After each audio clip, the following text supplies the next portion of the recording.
भारत में कई परंपराएं रही हैं। एक ब्राह्मणवादी परंपरा रही, एक श्रमण परंपरा भी रही। और श्रमण परंपरा में आप देखेंगे तो बुद्ध वो इंस्टीट्यूशन बिल्डर थे। उन्होंने भिक्षु संघ बनाया तो भिक्षुनी संघ भी बनाया। और उसमें साहित्य का छात्र नहीं हूं इसलिए दावा नहीं कर सकता हूं, लेकिन जितने संत परंपरा में हुए कवि, समाज सुधारक, मुझे लगता है कि बुद्ध के बाद फूले दंपति हैं जो इंस्टीट्यूशन बिल्डर है, संस्थाओं का निर्माण अगर समराइज करें तो। और शायद इतिहास के छात्र होने के नाते मुझे लगता है कि जिनकी संस्थाएं होती हैं उसी का समाज जीवंत होता है, वही शासक समुदाय वही बनता है। तो मैं देख रहा हूं हम क्यों याद करें सावित्रीबाई फुले को या ज्योतिबा फुले को, क्योंकि वर्तमान समय में सीखना है, समझना है, कॉन्टेक्चुअलाइज करना है। और बाबा साहब अंबेडकर, देखिए आइडिया कहां से आ रहा है, इंस्पिरेशन। बाबा साहब के 3 गुरु माने जिनसे प्रेरणा ली, बुद्ध, कबीर और फुले। और असली गुरु जिन्हें क्लास में पढ़े वो अमेरिका कोलंबिया में थे, जॉन डेवी, जहां से उन्होंने प्रैग्मेटिज्म सीखा। और प्रैग्मेटिज्म मुझे कई बार वही लगता है जो बुद्ध का मध्यम मार्ग है। वही हमको लगता है कि डेवी में भी वही प्रैग्मेटिज्म है, व्यवहारवाद है, और अंबेडकर वहां से सीखे थे। तो बुद्ध से ले रहे हैं, जॉन डेवी से लेना, देखिए रेंज देखिए स्कॉलरशिप का। तो बाबा साहब का जो आइडिया आप देखेंगे, बहिष्कृत कारणी सभा, पहले उन्होंने बनाया संस्थान, उसके पहले वो जनरल सेक्रेटरी थे, प्रेसिडेंट कोई और थे। और बाद में जब वो लंदन गए राउंड टेबल कॉन्फ्रेंस में, तो उन्होंने करीब 1335 पाउंड राजा रजवाड़ों से, जमींदारों से चंदा लिया। और क्यों लिया चंदा? क्योंकि अछूत बच्चों के लिए हॉस्टल खोलना था। आप महाराष्ट्र में जाएंगे तो कई 4-5 हॉस्टल उन्होंने चलाए बच्चों के लिए। बाद में देखेंगे कि पीपुल्स एजुकेशन सोसाइटी बना गया, पीपुल्स एजुकेशन सोसाइटी। और सिद्धार्थ कॉलेज पहला है, उसके बाद 1951 में फिर मिलिंद कॉलेज खुलता है, जहां से पढ़ के बड़े बड़े लोग निकले हैं। लेकिन आज मैं समझता हूं कि जिस ध्येय से मैं मिलिंद कॉलेज गया हूं, एक बार मेरा वहां प्रोग्राम था, द आइडिया ऑफ यूनिवर्सिटी क्या होता है वह देखकर लगता है कि यूनिवर्सिटी ऐसा होना चाहिए। आजकल बाजार बिल्डिंग बन रहा है, हमारे कॉलेज में भी बिल्डिंग पे बिल्डिंग बना जा रहा है। सब जगह पता नहीं, हम लोग तो जो सोचते हैं कि यूनिवर्सिटी कॉलेज कैसा होना चाहिए, तो साफ हॉस्टल कैसा होना चाहिए, तो साफ खुला खुला बाउंड्री दिखना चाहिए, चारों तरफ से खुले होने चाहिए। लेकिन आजकल वो सब नहीं है। तो आइडिया जो ले रहे हैं अंबेडकर, वो ले रहे हैं फूले से, बुद्ध से, जॉन डेवी से, और उन्होंने संस्थाओं का निर्माण किया। मैं थोड़ा सा जब पढ़ रहा था, मैं थोड़ा सा सोचने पे मजबूर हुआ कि जो आइडिया ऑफ स्कूल जो ज्योतिबा दंपति का है, वो अंबेडकर ले रहे हैं शुरुआती दिनों में। हॉस्टल खोल रहे हैं बच्चों के लिए, एजुकेशन पे ध्यान दे रहे हैं। अचानक क्या होता है कि सीधे वो प्राइमरी एजुकेशन छोड़ के सीधे हायर एजुकेशन पे चले जाते हैं। स्कूल का आइडिया ड्रॉप करते हैं, सीधे यूनिवर्सिटी कॉलेज पे चले जाते हैं। तो ऐसा क्यों है, यह भी अपने आप में एक पड़ताल का विषय है। 5 भाषण है सावित्रीबाई फुले के, और 3 चिट्ठियां हैं। चिट्ठी भी दिलचस्प है, उसमें आऊंगा मैं। लेकिन जब हम लोग सावित्री को याद करते हैं तो 2 नाम मुझे लगता है कि और याद किए जाने चाहिए, जिस पर चर्चा कम हुई। और ज्ञानोदय को 15 सितंबर 1853 को ज्योतिराव ने एक इंटरव्यू दिया था, जरा वो दिलचस्प है, मैं सुनाता हूं। वो इंटरव्यू में कह रहे हैं कि मुझे पता है कि बच्चा मां से जो कुछ सीखता और जानता है वह बहुत महत्वपूर्ण और बेहतर होता है। इसलिए देश का भला चाहने वाले और उसके कल्याण से सरोकार रखने वाले अगर चाहते हैं कि यह देश प्रगति करे, तो उन्हें चाहिए कि वे महिलाओं की स्थिति पर अवश्य ध्यान दें और उन्हें शिक्षा प्रदान करने के लिए हर संभव प्रयास करें। इसी सोच के साथ मैंने सबसे पहले लड़कियों के लिए स्कूल खोला, लेकिन मेरी जाति के बंधुओं को यह अच्छा नहीं लगा कि मैं लड़कियों को शिक्षा प्रदान कर रहा हूं, और मेरे पिता ने हम लोगों को घर से निकाल दिया। स्कूल के लिए जगह देने को कोई तैयार नहीं था, और ना ही हमारे पास इतने पैसे थे कि हम स्कूल की इमारत खुद बनवा पाते।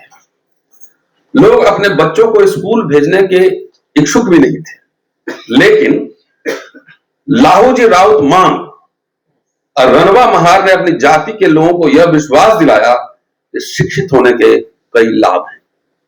ये दो नाम मुझे लगता है बहुत इंपॉर्टेंट है और इसको याद किया जाना चाहिए, क्योंकि हिस्ट्री राइटिंग में खेल होता है। मैं इतिहास का छात्र हूं, इसलिए मैं जानता हूं। किसी को अगर किसी का इतिहास खत्म करना है, हिस्ट्री खत्म करना है, उसको कुछ मत कीजिए, इग्नोर कर दीजिए। तो इस तरह कई कैरेक्टर, जैसे 1857 में कैरेक्टर हैं, तमाम इस तरह कैरेक्टर्स को इतिहासकारों ने कई बार नजरअंदाज किया है। मैंने क्यों कहा कि बुद्धा के बाद I think both of them were the greatest institution builder, और इस रूप से याद रखा जाना चाहिए। देखिए 600-700 साल यहां पे मुस्लिम शासनकाल रहा, तब भी मठ और मंदिर बने रहे, उनको दान मिलता रहा, उनको मनसबदारी भी मिलती रही, सबको मनता रहा। तो जब उनके मठ और मंदिर जीवित रहे, उन्हीं के थ्रू, चाहे अंग्रेजों का शासनकाल हो, चाहे मुसलमानों का शासनकाल हो, उसी इंस्टीट्यूशन के थ्रू उन्होंने शिक्षा, म्यूजिक, डांस, सब कुछ कल्चर को जिंदा रखा, और उसका रिजल्ट अब आपको देखने को मिल रहा है। तो मैं समझता हूं कि उन्होंने जो इंस्टीट्यूशन बनाए वो हॉस्टल वगैरह थे, नेटिव फीमेल स्कूल पुणे, और society for promoting the education of Mahars and Monks. ये आज दिल्ली में मुझे लगता है 15 कार्यक्रम हो रहे होंगे कम से कम दिल्ली आसपास में, इसलिए हमारे मीडिया वाले बंधु थोड़ा कम भी हैं, कहीं इधर उधर भी चले गए। मैं कई बार दलित मिडिल क्लास के फॉर्मेशन पे बोलता हूं, और जो लोग शासक बनना चाहते हैं देश में, सीएम पीएम वाले लोग हमसे नाराज हो जाते हैं। तो भाई सिंपल सी बात है, जिसका मिडिल क्लास नहीं होगा, जिसकी बुर्जुआजी नहीं होगी, वो कैसे सपना देख सकता है कि हम देश का शासक बनेंगे? कैसे? जो दलित मिडिल क्लास का फॉर्मेशन है, मैं दलित पे ही फोकस रख रहा हूं, और बाकी लोग चाहे तो एनालिसिस के लिए इंप्लीमेंट कर लें। आखिर इंडियन रिपब्लिक और इंडियन कॉन्स्टिट्यूशन से ही दलित मिडिल क्लास आया है। भाई 1950 के पहले बाबा साहब ने 1942 में, चंद्रभान जी शायद, grievances of schedule caste, minister बनने के बाद उन्होंने एक सीक्रेट डॉक्यूमेंट गवर्नर जनरल को सौंपा था, ग्रीवांसेस ऑफ शेड्यूल कास्ट, और उसमें 4 तरह की शिकायतें हैं। राजनीतिक शिकायतें हैं, फिर शैक्षणिक शिकायतें हैं। तो शैक्षणिक शिकायतें में जो बात कह रहे हैं कि भाई हमारे पास पैसा नहीं है, स्कूल नहीं है, एजुकेशन नहीं है, हमें फ्री शिप दीजिए, हॉस्टल दीजिए, बाहर जाने के लिए फेलोशिप दीजिए। और उस समय पूरे महाराष्ट्र प्रोविंस में कह रहे हैं कि 400-500 ग्रेजुएट होंगे मैक्सिमम। 1919 में जब साउथ बरो कमेटी के पास जो डॉक्यूमेंट, दस्तावेज पेश करते हैं, उस समय 1 ग्रेजुएट है महाराष्ट्र में, और 42 में कह रहे 400-500 होंगे। तो पूरे देश में कितने होंगे? तो 4000 होंगे मैक्सिमम। 1914 का अखबार मैंने पाटलिपुत्र देखा है अपने पीएचडी के दौरान, काशी प्रसाद जायसवाल एडिटर थे, और उस समय कितने मैट्रिक पास है सबका डेटा भी उसमें दिया हो, तो उसमें दलित एक भी नहीं था। भी बिहार की बात मैं कर रहा हूं। तो देश में कितने होंगे मैक्सिमम? तो 4000 होंगे ज्यादा से ज्यादा। और अचानक आजादी के 32 साल बाद, संविधान लागू होने के 32 साल बाद, 50 से लेके 82 तक 20 लाख सरकारी कर्मचारी हो जा रहे हैं दलित। ये आसान बात था क्या? ये एक शानदार उपलब्धि थी इंडियन कॉन्स्टिट्यूशन और इंडियन रिपब्लिक। 20 लाख कर्मचारी, देखिए कितना बड़ा बड़ा कपड़ा पहन के बैठे हुए, कहां से आया सर?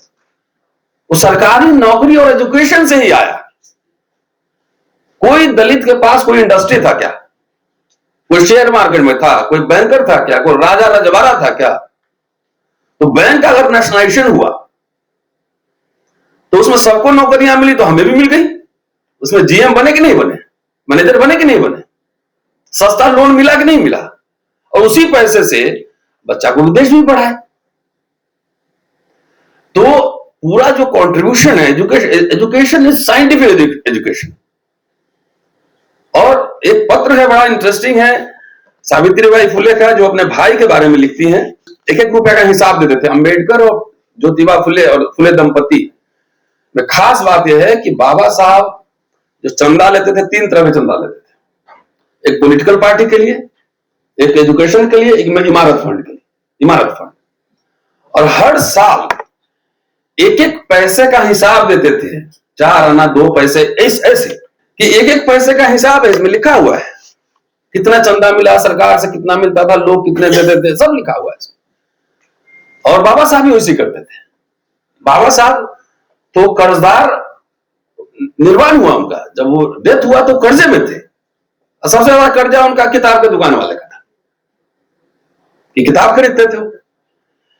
अब हम जब याद कर रहे हैं तो उन आदर्शों, उन मूल्यों को भी याद करना बेहद जरूरी है, क्योंकि इस दलित मिडिल क्लास ने ही इस सारे संगठनों व पार्टियों को चंदा दिया है। नौकरी पेशा से जो लोग बना है वही दिया है। और जिसको भी चंदा दिए हैं, आप जरा हिसाब मांगे तो एक बार, तो आपको संगठन से निकाल देगा। इतने पैसे से एक विश्वविद्यालय खोले जा सकते थे, सैकड़ों बच्चे हम विदेश भेज सकते थे। क्या अरबों रुपए जो चंदा में गया, उसका कोई लेखा जोखा, कोई हिसाब है? हम स्कूल खोल सकते थे, पीपल्स एजुकेशन सोसाइटी को एक्सटेंड कर सकते थे, लेकिन कुछ नहीं। सब अनप्रोडक्टिव काम में सारे रिसोर्सेज वेस्ट चले गए। आप ही लोग को पैसा गया कि जहां से आपने शिक्षा ली, फ्री का एजुकेशन लिया, आईआईटी में पढ़े, मेडिकल कॉलेज में पढ़े, काउंटर प्रोडक्टिव हो पढ़े वहां पे। और आप ही अगर कह रहे हैं कि 70 साल में कुछ नहीं हुआ, तो कैसे नहीं हुआ? उस एजुकेशन से ही हुआ। मैं एग्जाम्पल दे रहा हूं भाई, मेरे दादा दादी मजदूर थे, चटकल मिल मजदूर थे। उन्होंने फादर को बीए पढ़ाया, फादर लगे इनकम टैक्स में एलडीसी, लोअर डिवीजन। उसी पैसे से मैं 7 भाई बहन हूं। तो बड़े भाई सीनियर डीएसपी रिटायर हुए, दूसरा मैं हूं, तीसरा एक किरोड़ीमल में पढ़ाता है, एक गैस एजेंसी चलाता है, एक पीजीटी है, एक बहन नौकरी करती है, एक बहन यहीं से एलएसआर से पढ़ी है। 4 बच्चे पढ़े दिल्ली यूनिवर्सिटी में, 4। मेरा बेटा जर्मनी में है, बेटी भी जाएगी। तो मैं कैसे कह दूं? तो जो दलित सरकारी पेंशन भी ले रहा है, बहुत लोग 1 लाख रुपया पेंशन होगा। ओएनजीसी में गया था, मैं जवाहरलाल नेहरू ने बनाया था ओएनजीसी 1956 में। और आइडिया, विजन क्या था? अंबेडकर और जब नेहरू का विजन अगर देखेंगे तो आसपास दोनों चल रहे हैं, पैरेलल चल रहे हैं। दलित नेताओं ने, पॉलिटिशियन ने तो ऐसा पिक्चर प्रेजेंट कर दिया कि अंबेडकर और गांधी या नेहरू जब मिलते थे तो आपस में मारामारी करते थे, गाली गलौज करते थे। जगजीवन नाम से जब मिलते थे लगता था खटिया उटिया तोड़ देते थे। नहीं, ऐसा मतलब इन लोगों के बीच कॉरेस्पॉन्डेंस होता था, बातचीत होती थी, कैबिनेट में जब बैठते होंगे तो खाना भी साथ खाते होंगे। इन्होंने ऐसा पिक्चर प्रेजेंट किया, भाई ऐसे नहीं होता है पॉलिटिक्स, समझौते होते हैं। बाबा साहब का देखिएगा, मेरी जनवरी में हो सकता है किताब आ जाए, अंबेडकर और संसदीय लोकतंत्र पे मैंने अभी एडिट किया है। आपको क्या लगता है कि बाबा साहब एक ही विचार मान के आप बैठे रहते थे? नहीं, उनके विचार टाइम टू टाइम बदलते रहते थे। कांग्रेस से 25 साल लड़े, फिर समझौता भी कर लिए, पार्लियामेंट्री डेमोक्रेसी के बारे में बोले, फिर बाद में पार्लियामेंट्री डेमोक्रेसी को क्रिटिसाइज भी किए। कह रहे हैं कि गांधी से मैं नाराज इसलिए नहीं हूं कि गांधी तानाशाह नहीं है, मैं नाराज इसलिए हूं कि गांधी तानाशाह क्यों नहीं है। तो इस प्रोसेस में जब तक नहीं देखेंगे हर चीजों को, तब तक हम कैसे, मतलब इवोल्यूशन को कैसे करेंगे? अगर मान लीजिए अभी पब्लिक इंस्टीट्यूशंस हटा दिया जाए, पब्लिक इंस्टीट्यूशन खत्म हो जाए, तो कितने दलित बिलियनर हैं, कितने शेयर मार्केट में आपका होल्डिंग है, कितने यूनिवर्सिटी आपने खोले हैं, जाएंगे कहां? सो अनरियलिस्टिक ड्रीम्स नहीं देखने चाहिए, बी प्रैग्मेटिक, समझिए सिचुएशन क्या है। मैं चिट्ठी के अंश पढ़ता हूं, बड़ी दिलचस्प है, और इनका भाषण है विद्यादान, जरूर पढ़ना चाहिए। एजुकेशन को लेकर जो अंडरस्टैंडिंग है वो एकदम पढ़ना चाहिए। कि भाई के बारे में ज्योतिबा को उन्होंने पत्र लिखा है कि जब वो पढ़ाते थे बच्चों को, अछूत बच्चों को, तो भाई नाराज था उनसे और बहुत शिकायत कर रहा है भाई। तो उसका जवाब जो दे रही हैं ज्योतिबा, सावित्रीबाई फुले, वो दिलचस्प है। कह रहे हैं कि ब्राह्मण जब अपने, थोड़ा सा अंश पढ़ता हूं, तो अपवित्र मानते हैं, वे तुम्हें भी महान ही मानते हैं, ऐसा क्यों है? मेरी बात सुनकर वो शर्मिंदा हो गया भाई, और मुझसे पूछने लगा कि हम महार मां को क्यों कहते हैं। उसने कहा कि तुम्हारे इस कार्य के कारण लोग तुम्हें बुरा भला कहते हैं और तुम्हें परेशान करते हैं। यह सब मुझसे नहीं देखा जाता। मैंने उसे उन तमाम कार्यों के बारे में बताया जो अंग्रेज महारों के उद्धार के लिए कर रहे हैं। साथ ही उसे यह भी समझाया कि विद्या विहीन होना किसी भी इंसान के लिए पशुता की निशानी है। Knowledge is power. समाज में ब्राह्मणों की श्रेष्ठ स्थिति का आधार विद्या ही है। विद्या की महिमा अपरंपार है।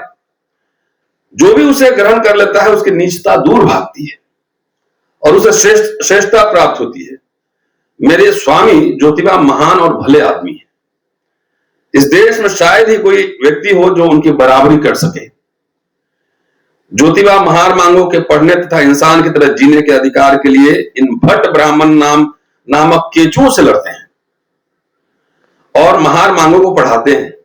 इस शुभ कार्य में मैं भी उनका साथ देती हूं। इसमें अनुचित क्या है? हम दोनों मिलकर लड़कियों को पढ़ाते हैं, स्त्रियों को शिक्षा प्रदान करते हैं, महार मांगों को शिक्षित करते हैं।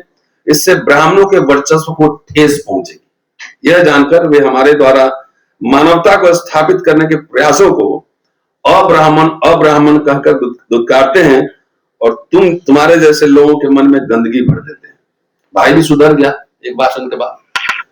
और विद्यादान वाला जरूर पढ़िएगा, और इसमें इंटरेस्ट है। मैं बोलती है वो इंसान में आलस, परजीवता इत्यादि दुर्गुणों को जो बढ़ने न दे तथा उसके अंदर के सद्गुणों को जो बढ़ावा दे, ऐसा अगर कोई धर्म होगा तो वह है विद्यादान।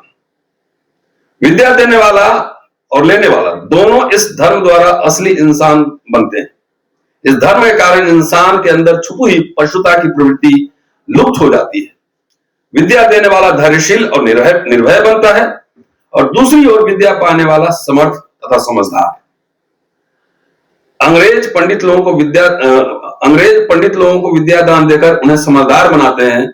यह सचमुच समझदार भट्ट या पंडित है। हमारे यहाँ के भट्ट लोगों को अनपढ़ रखने में उस्ताद हैं,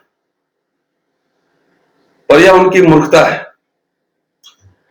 फिर आगे लिख रहे हैं कि भाई इतने साल जो विदेशियों ने शासन किया यहाँ पर, उसका कारण क्या था? अज्ञानता थी। हमारी अज्ञानता। लोग आए, 10-20 लोग भी आता था, घोड़ा पे बैठ के पीट पाट के यहाँ शासन कर लेता था। 50 लोग भी आए, शासन कर लेता था। क्यों? क्योंकि एजुकेशन आम लोगों को अवेलेबल नहीं था, वेपन रख नहीं सकता था, लड़ना क्षत्रियों का काम था। तो बाकी तो 90% जनता तो आराम से सो ही रहती, तो कोई आए कोई जाए, चला गया। कहती है कि इसका मूल कारण यहाँ के लोगों का अज्ञान ही था। 2000 वर्षों तक इंडियन लोगों ने अज्ञान के अंधकार में गुलामी की बीड़ियों में जकड़ा पशुवत जीवन जिया। यह कोई आश्चर्य की बात नहीं, बल्कि यह भट्ट ब्राह्मणों का षड्यंत्र था। यह सत्य हमारे सामने अंग्रेजी शिक्षा के कारण उद्घाटित हुआ है। जब इंग्लिश ट्रांसलेशन होना शुरू हुआ, तब वो धीरे धीरे नॉलेज बाहर आ रहा है, पब्लिक डोमेन में आ रहा है। जब विद्या दान करने के बारे में तथा विद्या प्राप्त करने में लोगों की मदद करने के लिए लोग दृढ़ संकल्प हो जाएंगे, तब हम सचमुच सुधार के पथ पर चल पड़ेंगे। इससे न केवल समाज का हित होगा, बल्कि हर व्यक्ति को सुख एवं संतोष प्राप्त होगा। अंग्रेज सरकार ने ज्ञान प्रदान करने के लिए स्कूल खोले हैं, लेकिन वे कम हैं। अगर उनकी संख्या इतनी रही तो पूरे हिंदुस्तान को शिक्षित होने में कम से कम 150 वर्ष लगेंगे। और ये भाषण के कई वर्षों बाद डॉक्टर अंबेडकर 1927 में बॉम्बे लेजिस्लेटिव असेंबली में जब भाषण देते हैं कि बॉम्बे प्रेसिडेंसी में एजुकेशन की हालत क्या है, तो उस समय कह रहे हैं कि अगर इसी रफ्तार से अगर शिक्षा चलती रही तो लड़कियों को शिक्षित करने में 300 साल लगेंगे। वो लिंकेज कैसे एस्टैब्लिश हो रहा है। और चंद्रभान जी एक बात कहते हैं, the British came early and came late and went early. Savitri वही कह रही है, अब मैं वही पढ़ देना। मेरा तो यही मानना है, मेरा यह सुझाव है कि सरकार को शिक्षा का प्रसार तेजी से करना चाहिए और जब तक सारे लोग शिक्षित न हो जाएं, अंग्रेजों को यहां से जाना नहीं चाहिए। वही बात है ना। महार मांग शुद्ध अतिशुद्ध जातियों के लोग हर गांव में पाए जाते हैं। गांव में 12 भिन्न भिन्न काम करने वाले शिल्पी, दस्तकार, भेड़िए, माली, कुंभी आदि बहुत सारे लोग रहते हैं। उनके पास ज्ञान, कला, जीवटता, उद्यमिता इत्यादि अनेक गुण हैं, लेकिन आज तक सरकार ने उनके गुणों का सदुपयोग करने में उनकी मदद नहीं की। राजाओं ने उनके गुणों की उपेक्षा अवहेलना करते हुए उनके ऊपर राज किया। इसमें कोई दो राय नहीं कि शूद्रों अतिशूद्रों के पास बहुत सारे गुण हैं। स्किल तो हमारे पास है ना। आर्ट क्राफ्ट किसके पास है? देखिए मालविका इंटरनेशनल पेंटर है, वो तो आखिर आप तुम जाओ वहां मधुबनी में, तो हम लोग गए थे एक बार मधुबनी, वहां पे वो जितने मधुबनी ये सब आर्ट है वहां तो दलित समुदाय के लोग करते हैं। अब बाकी लोग वहां से लेके अपने नाम से करके बेच लेते हैं। मैं गांव में गया हूं, उस गांव में मधुबनी में राजाओं ने उनके गुणों की उपेक्षा और अवहेलना करते हुए उनके ऊपर राज किया। इसमें दो राय नहीं कि शूद्रों अतिशूद्रों के पास बहुत सारे गुण हैं, लेकिन अज्ञानता के कारण ये नहीं समझ पाते कि उनकी बुद्धि कौशल का कहां और कैसे प्रयोग किया जाए। उन्हें यह जानकारी ही नहीं है कि कौन सी चीजों के उत्पादन से, देखिए कैपिटलिज्म का आ रहा है ना पूरा 19वीं सदी में जो हो रहा है पूरा, इसका इम्पैक्ट यहां भी।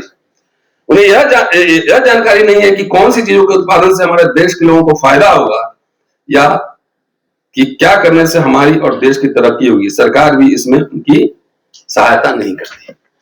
आजकल दलित विमर्श में कहीं कैपिटलिज्म, एजुकेशन, इस सब पे कहीं चर्चा होता है क्या? लेकिन आखिर 21वीं सदी में जब हम कैपिटलिज्म, जब कौन ही कैपिटलिज्म में जा रहे हैं, तो इसमें दलित विमर्श क्या हो? एजुकेशन 50 साल में जो सरकारी स्कूल में फ्री में पढ़ा है, स्कॉलरशिप लेके पढ़ा, वो सारे स्कूल आरएसएस वाला समझ गया है कि लोग बाबू लोग उसी में पढ़ के आता है, भाषण करता है। सरकारी संस्थाएं बंद हो रही, स्कूल बंद हो रहे हैं। डीयू जेएनयू का बुरा हाल है। जेएनयू में तो वहां टैंक निकालते हैं, सुना टैंक। कहीं दलित इस मिडिल क्लास के विमर्श में, ये कैपिटलिज्म में हम कैसे रहेंगे है? एजुकेशन पे कोई चर्चा है? लॉर्ड लिनलिथगो जब गवर्नर वायसराय थे यहां पे, उन्होंने 19 या 20 बच्चों को बाबा साहब ने लंदन भेजा था पढ़ने के लिए।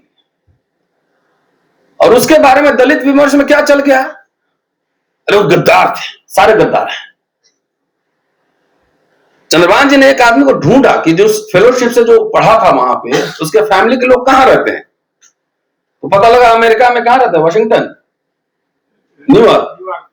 न्यूयॉर्क में रहते हैं। अब मेरा बेटा रतनलाल थोड़ी हो जाएगा, ईशान है तो ईशान ही रहेगा ना, सबके अपने अपने कैरेक्टरिस्टिक्स होते हैं। वो उसके बारे में चंद्रभान जी ने पता किया कि वहां जितने अम्बेडकराइट तरह के लोग जाते हैं वो काफी मदद करते हैं। अगर मैं कैलकुलेशन कर रहा था कि अगर 50 से लेकर अब तक 75 वर्षों में जितने पैसा इकट्ठा हुआ, अगर हर साल दलित विमर्श से जो चल रहा है अभी 10-20 बच्चे अगर आप हार्वर्ड, ऑक्सफोर्ड, कैम्ब्रिज आप भेजे रहते, उतना पैसा है आप लोगों के पास, मैं जानता हूं, भेजे रहते तो 75 वर्षों में 1500 बच्चे हम पढ़ाए होते। 1500 में मान लीजिए कि 10% ही हम इंटेलेक्चुअल पैदा करते। 1500 में 150 इकोनॉमिस्ट होता, फिलोसोफर होता, हिस्टोरियन होता, बिजनेस करता, कुछ कंपनी खोलता, मल्टी मिलियनर बनता, कुछ भी हो सकता था। अमर्त्य सेन हमारे घर में क्यों नहीं, इरफान हबीब क्यों नहीं दलित समाज पैदा करता है? रॉमेरा था पर क्यों नहीं आ रहा है? हम विद्या शिक्षा पे बात कर रहे हैं और कहीं हमारे विमर्श में है ही नहीं ये बात। तो मैंने एक एक्सपेरिमेंट किया और मुझे लगता है कि कई बार नेसेसरी रेपिटेशन होता है, कर देना चाहिए। नहीं, वो अम्बेडकर नामा यूट्यूब चैनल से लोगों से चंदा मांग के बच्चे विदेश भेजे गए। आप लोगों से कई लोगों ने दिया भी होगा। लंदन पढ़ के आया, जर्मनी में पढ़ा, एक बच्चे अभी कलकत्ता में, थोड़ा थोड़ा कंट्रीब्यूशन करके और सीधे उन्हीं के अकाउंट में, नो नथिंग कैश, उन्हीं के अकाउंट में डालिए सीधा। तो जब साइंटिफिक नॉलेज की बात हो रही है, क्यों दलित समाज मार्क्सवाद पे चर्चा नहीं करेगा, गांधीवाद पे नहीं करेगा, अंबेडकर बाबा साहब पे नहीं करेगा, रिसर्च नहीं करेगा, पेपर नहीं लिखेगा? भाई लंदन और अमेरिका में अंबेडकर पे ज्यादा सीरियस काम हो रहे हैं। आप जाके देखिए अंग्रेजी में कितनी सारी किताबें हर साल छप रही हैं। यहां बोल दीजिए एक फेलोशिप दीजिए कि बाबा साहब पे किताब निकालनी है तो गायब हो जाएगा। अब बोले टिकट दिलवा रहे हैं, विधानसभा चुनाव आ रहा है तो 2 करोड़ रुपया लेके आ जाएगा, टिकट दिलवा दीजिए। पोस्ट रिटायरमेंट तो बहुत ही चस्का हो जाता है चुनाव लड़ने का। तो मेरा ये कहना है कि वाकई अगर हम अम्बेडकरी महिला मंच को हम बधाई देना चाहते हैं कि इस तरह गंभीर विमर्श चर्चा यहाँ आप लोगों ने शुरुआत की है और धीरे धीरे कोशिश करिए। उन लोगों ने भी कोशिश किया था, एक ही दिन में सब कुछ अचीव नहीं कर सकते हैं, लेकिन अगर 100 पे पहुंचना तो 1 2 3 करके ही जाना होगा, है ना। ABCD सीखना है तो A to Z सीधे नहीं होता है ना, वो प्रोसेस है, उस प्रोसेस से गुजरना होगा। और मुझे लगता है कि दलित मिडिल क्लास क्राइसिस में है? बहुत क्राइसिस में है, क्योंकि बाबा साहब के जितने कार्यक्रम देश भर में होते हैं, अरबों रुपया उनकी जयंती पे खर्च होता है, अरबों रुपया खर्च होता है। उतने पैसे से हम इकट्ठा कर दें खाली तो हम ऑक्सफोर्ड यूनिवर्सिटी खोल सकते हैं, खोल सकते हैं।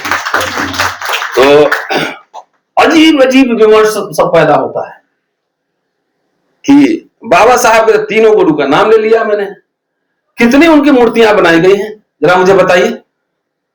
एक बुद्धा को बर्मा से लाए थे 1954 में, वो कहां पुणे कहीं लगाए थे, बुद्धा को बर्मा से लाए थे जब बुद्धिस्ट कॉन्फ्रेंस में गए थे भाषण देने। तो बाबा साहब ने आइडियाज लिया ना, आइडियाज, मूर्ति नहीं बन पाए। अब यहां हमने कंपटीशन लगा हुआ किसकी मूर्ति सबसे बड़ी। देखिए इंटरनेशनल अंबेडकर इंटरनेशनल भवन बन गया, उसका रेंट कितना पता नहीं किया जरा जाके, तब है तो बड़ी बड़ी बातें होती। बाबा साहब ये सब सिंबोलिज्म में बहुत नहीं रहते थे ना, वो लिखते थे, पढ़ते थे, बोलते थे। तो बड़ी मूर्ति बना देगा, उसी मूर्ति के नीचे पांव के अंदर जो है ना, वो बाबा साहब के विचार को दफना देगा। या किसी विमर्श ने आज तक ये सवाल पूछा है कि जो महाराष्ट्र गवर्नमेंट ने जो राइटिंग एंड स्पीचेस बाबा साहब की छापी भारत सरकार ने, वो शैलजा उस समय मिनिस्टर थी और वहां कांग्रेस का भी राज था उधर महाराष्ट्र में, और यहां दिल्ली में भी था। राइटिंग स्पीचेस जो है ना छाप दिया हो तो दलित लोग क्या कहता है, गांधी के बारे में लिखा है बाबा साहब ने कि गांधी और कांग्रेस ने अछूतों के लिए क्या किया, वही रहता है। लेकिन ये ध्यान नहीं रहता है किताबें छप गई, किताबें नहीं छपी होती तो शायद हम अंबेडकर को नहीं पढ़ पाते, नहीं समझ पाते। आज कई वर्षों से भारत सरकार वो किताबें नहीं छाप रही है। आपको मूर्ति चाहिए, आपको किताब नहीं चाहिए, ले लो मूर्ति, जितना बड़ी बड़ी मूर्ति चाहिए। अब सवाल क्यों नहीं उठता है कि राइटिंग स्पीचेस सस्ते दर पर 600 रुपए का हिंदी वाला सेट मिलता था पहले, 600 रुपए, और इसी कुछ 1500 का 1800 का मैंने लिया था अंग्रेजी वाला 2010 में। 1800 रुपए मोटी मोटी 17-18 वॉल्यूम। अब पत्रों का संकलन ऑनलाइन है, सब ऑनलाइन हो गया है। लेकिन बाबा साहब मूर्तियों में नहीं ना, विचारों में है, विचारों में। तो ये जो पूरा ट्रेडिशन मैंने एक समझने की कोशिश की, चाहे बुद्धा हो, कबीर हो, रविदास हो, फुले दंपति हो, बाबा साहब हो, ये ज्ञान का की परंपरा है, ये ट्रेडिशन नॉलेज साइंटिफिक इंक्वायरी का है। हम लोग कहीं भटक गए हैं, लगता है कि हम लोग बाबा साहब को और फुले दंपति को और बुद्धा को खाली मूर्ति देख के खुश हो जा रहे हैं। विचार, रिसर्च पे हमारा समाज खर्च नहीं करता है, रिसर्च का कोई काम ही नहीं समझता है। नहीं, हम लोग जैसे लोग जो है इधर उधर घूमते रहते हैं, हम लोग का कोई काम नहीं, कोई रिसर्च कोई काम भी है। पढ़ने लिखने में, सोचने में कितना टाइम और रिसोर्सेज लगते हैं ये कल्पना भी नहीं। लोग कह देगा कि सोचने में कोई पैसा लगता है क्या? चंद्रमान जी आपको बोला था कोई? भाई ये मैं 35 मिनट 40 मिनट से बोल रहा हूं, तो ये बोलने के पीछे 35 साल की तैयारी है, ऐसे नहीं बोल सकता है कोई। इस 35 साल का अध्ययन है, स्ट्रगल है, एक्सपीरियंस है, तब जाके आप 1 घंटा बोलते हैं ना, ऐसे थोड़ी बोलते। 40 मिनट हो गया ना, एक क्लास मेरा 1 घंटे का होता है, समझ गए? तो ये सोचना, कोई सोचने में, चिंतन मनन में, क्यों पहले बच्चों को जंगल में भेजते थे लोग? सोचिए क्यों भेजते थे? चिंतन मनन, इसमें सबसे ज्यादा खर्चा लगता है। एक आइडिया ढूंढने में कार्ल मार्क्स कितना पढ़ा होगा तब कम्युनिस्ट मैनिफेस्टो आया होगा? नहीं, the working man of all country unite, you have nothing to lose but your change and you have world to win. एक लाइन आपको देखने मिला, एक लाइन है, लेकिन इसको आने में कितना लगा होगा कि वो जो कम्युनिस्ट मैनिफेस्टो लिख रहे हैं, चाहे बाबा साहब कर रहे हैं, शिक्षित बनो, संघर्ष करो, संगठित हो, तो ऐड आता है जरा सा रिन, वॉशिंग पाउडर निरमा, तो एक लाइन में लाखों रुपए खर्च होता है ना उसको, एक लाइन डिस्कवर करने में। ये पेंटिंग करती है, इसको आइडिया सोचने में कितना दिन, कई बार बैठते होंगे तब आइडिया लगता होगा कि हाँ इस पे कुछ किया, स्केच किया जाए। तो हमारा समाज अभी नारे लगाने में बहुत ज्यादा है, मूर्ति में अब नारों में। शुक्रिया, जय भीम, जय साउथ।